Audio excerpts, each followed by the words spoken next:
my oldest memory of the classic games was hearing from my friends that they had the TMNT arcade game at the local arcade, and our parents didn't want us to go to the arcade because we were so young, but they were like, just, harassed them so hard to be able to actually go there, and they accepted. So we went there, pocket full of quarters, the big cab is there. We can't even see the screen correctly because we're super young. And then playing the game for the first time was just mind-blowing because it was just like a cartoon that you would be part of.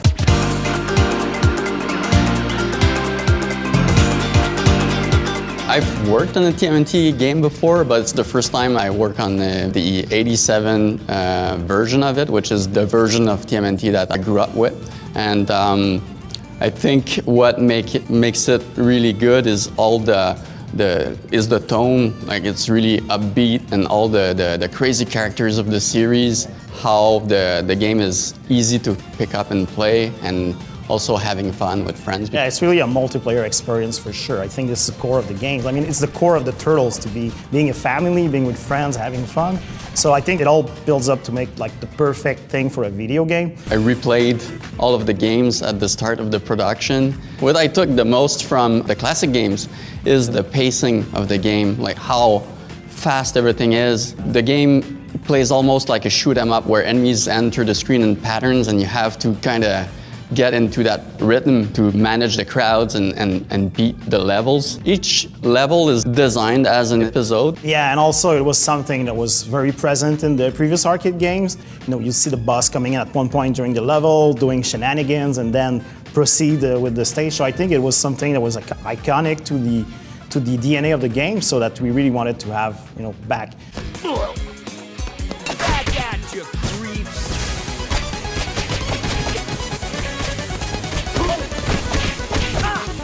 We also wanted the game to have a high skill ceiling, that the players who want to master the game can still improve and get better. I think another way for us to kind of balance the game between retro and modern was to offer two different game modes. So of course you have the classic arcade mode, in which you just jump into the game, you have limited life and credits for continues, and if you run out of them, it's over, it's game over, and there's no extra quarters to save you this time.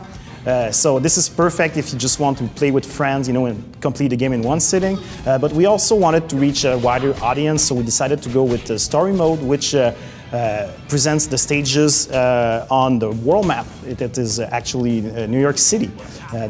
New York City based on the cartoon show for sure. But and in this mode, you just unlock the stages one after the other, but you can also backtrack and go replay those stages again. So you can complete some special requests or even challenges for that are scattered into the game. So these things are unique to the story mode. Also, multiplayer is part of the whole DNA of the game itself. So we really wanted to make a multiplayer experience at first. So that means a super easy to jump in, jump out game. So there's you can play locally or online, but the whole game design also supports the multiplayer. So now we finally have some party pizzas. So no more fighting to who gets the pizza or not for the HP points. So everybody gets a slice. But don't worry, we still have some normal pizzas that you will be able to fight for. We also have some co-op moves that can occur during the fight. You can pick up one of your friends and throw him as a cannonball. So these moves are super fun to perform because they're easy to trigger. In the classic games, the characters would have all the same moves, same reach, even though if the animations look different. And I think it was fine, like it made these games well balanced, but we needed to freshen that a little bit. So we not only made some, like the classic recipes to make one character faster and the other one slower but stronger. We went a bit beyond that. And we really wanted to make sure that all of the characters would feel like you're really playing them by having the way that they react to be based on what they are in terms of personalities. And that's why we're so excited to introduce April and Master Splinter to the game too, because we wanted them to be different from the Turtles.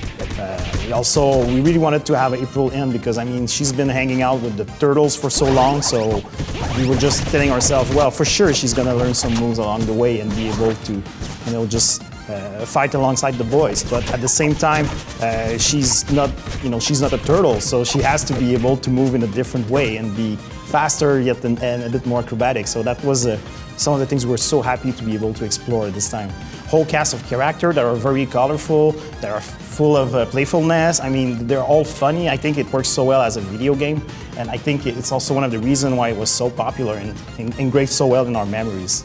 There's so many characters in this universe, and the rogue gallery is very wide, so you really want to make sure that you have familiar faces and characters that are well beloved by everyone, but also bring new characters to the video game. It's just when you play with all of your TMNT toys when you're 10 years old and you just bring them all in together. It's pretty much the same thing we're doing right now. We have over like 20 bosses characters, so it's quite a lot, to be honest. I think it's gonna be a treat. The game has surprises around every corner. Yeah, I think the fans will be very happy also because we put in so many little, cameos, some Easter eggs and references to not only the series but all of the TMNT universe. I think that we really had fun on this one, trying to come up with so many different ideas on how to put this in. Thank you. It was a pleasure.